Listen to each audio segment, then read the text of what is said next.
चलिए आज की एक छोटी कहानी। आज मैं आपको एक किस्सा सुनाता हूँ कैसे नेहरू ने देश को अपनी वासना के चलते धोखा दिया और चीन के हाथों भारत की पराजय की कहानी स्वयं लिखी। हालांकि ये कहानी आज से कुछ वर्ष पूर्व स्वराज्य मैगजीन में प्रकाशित हो चुकी है, किंतु एक चूंकि वो पत्रिका अंग्रेजी में है और दूसरा आज से करीब एक दशक पहले प्रकाशित हुई है, तो सोचा कि इस किस्से को आपकी स्मृतियों में ताजा कर दूं। आइए जानते हैं आखिर क्या था नेहरू, जैकी कैनेडी और चीन के आक्रमण का कनेक्शन। सीआईए के कुछ गुप्त दस्तावेजों से इस बात का खुलासा होता है कि एक तरफ अमेरिका के राष्ट्रपति जॉन कैनेडी, जहां भारत को लोकतांत्रिक देश होने के कारण कम्युनिस्ट चीन से बचाने के लिए परमाणु शक्ति से संपन्न देश बनाना चाहते थे, तो वहीं हमारे नेहरू जी, चूंकि वो प्रधानमंत्री थे, वो इसे लेकर जरा भी गंभीर नहीं थे।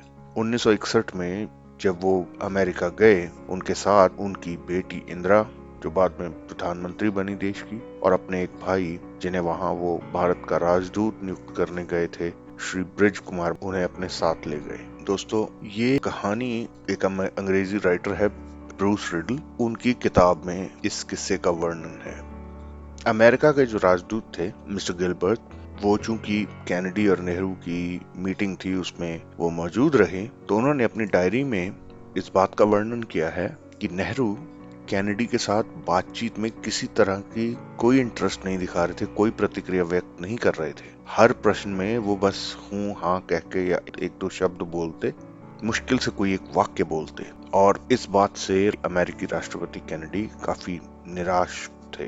बाद में राष्ट्रपति कैनेडी ने अमेरिकी राजदूत गिलबर्ट से कहा कि उन्होंने अपने इस राष्ट्रपति के कार्यकाल के दौरान इससे बुरा दौरा किसी भी राष्ट्राध्यक्ष का नहीं रहा।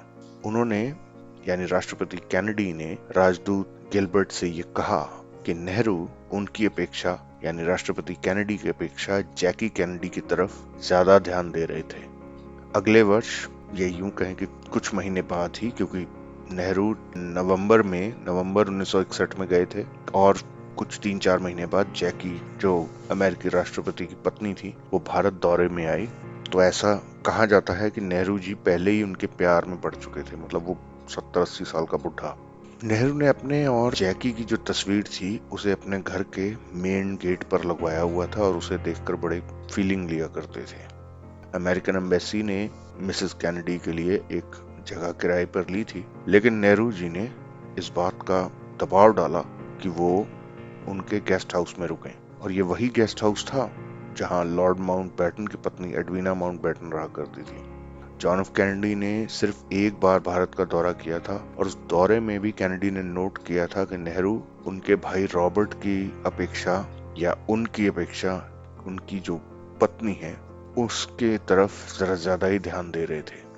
कहने का तात्पर्य ये है कि शीत युद्ध के दौरान जब पंडित नेहरू को पूरी विदेश नीति गुटनिरपेक्षता के आड़ में कम्युनिस्टों के फेवर में चला रहे थे, वहीं सोवियत संघ और चीन दोनों ही भारत से विश्वासघात करने में लगे हुए थे। जी हाँ, सोवियत संघ भी। मैं किसी और दिन इस बात का जिक्र करूंगा।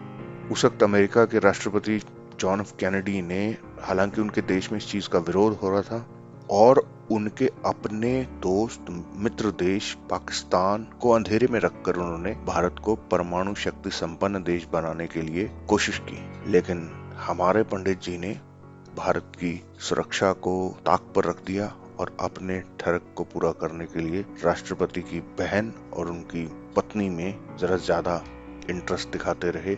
हालांकि अमेरिका चाहता था कि भारत एटॉमिक पावर बन जाए, परमाणु शक्ति संपन्न देश बने, लेकिन नेहरू जी ने इस ओर कोई ध्यान नहीं दिया। उन्होंने अपनी इस ठरकपन को देश की सुरक्षा से ऊपर जाना, और यही कारण है कि अमेरिकी राष्ट्रपति ने यहाँ तक कहा कि उनके पूरे कार्यकाल में नेहरू से हुई बैठक सबसे खराब बैठक थी। दोस्तों, इस बात को आपको ब्रूस ओ रेडल की किताब JFK's Forgotten Crisis, Tibet, the CIA and the Sino India war में इस बात का जिक्र मिल जाएगा।